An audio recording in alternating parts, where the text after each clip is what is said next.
வடக்கு கிழக்கு இணைப்பை இந்த புதிய அரசியலமைப்பு ஏற்படுகிற காலகட்டத்துக்குள்ளே முழுமையாக ஏற்படுத்த முடியும் என்று நான் நம்பவில்லை. அதற்கான சில முயற்சிகளை நாங்கள் மேற்கொண்டிருக்கிறோம். முஸ்லீம் தரப்புகளோடு நாங்கள் பேசிக்கொண்டிருக்கிறோம்.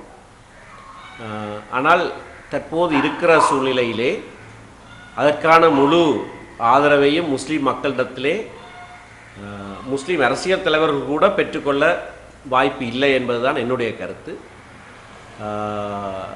துரதிர்ஷ்டவசமாக போர்க்காலங்களிலே தமிழ் மக்களுக்கும் முஸ்லீம் மக்களுக்கும் இடையிலான இடைவெளி அதிகரித்திருக்கிறது.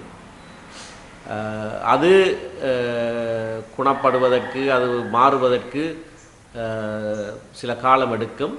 தற்போது கிழக்கு மாகாண சபையிலே நாங்கள் ஒன்றாக சேர்ந்து ஸ்ரீலங்கா முஸ்லீம் காங்கிரஸும் நாங்களும் இணைந்து ஆட்சி புரிவது ஓரளவுக்கு அந்த நம்பிக்கையை மீளப்பெறுவதற்கு உதவியாக இருந்து வருகிறது.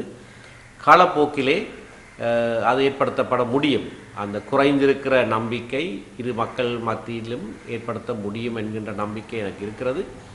ஆனால் திடுதிப்பென்று இப்பொழுது உடனடியாக இந்த புதிய அரசியலமைப்பு சட்டத்தோடையே அதனை முழுமையாக பெற வேண்டும் என்று நினைப்பது நடைமுறையிலே சாத்தியமற்றது என்று நான் கருதுகிறேன். ஆகையினாலே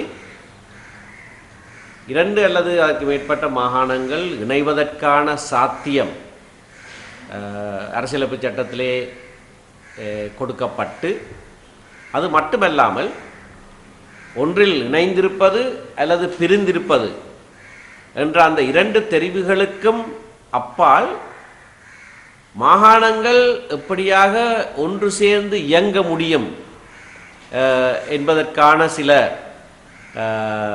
வழிமுறைகளையும் புதிய அரசியலமைப்பிலே நாங்கள் சேர்த்து கொண்டால் கால ஓட்டத்திலே அப்படியான ஒத்துழைப்புகளையும் செய்து போகிற போது, நம்பிக்கை வலுக்கிற போது பூர்ணமான இணைப்பு ஏற்படுத்தப்படலாம் என்றுதான் நான் நம்புகிறேன்.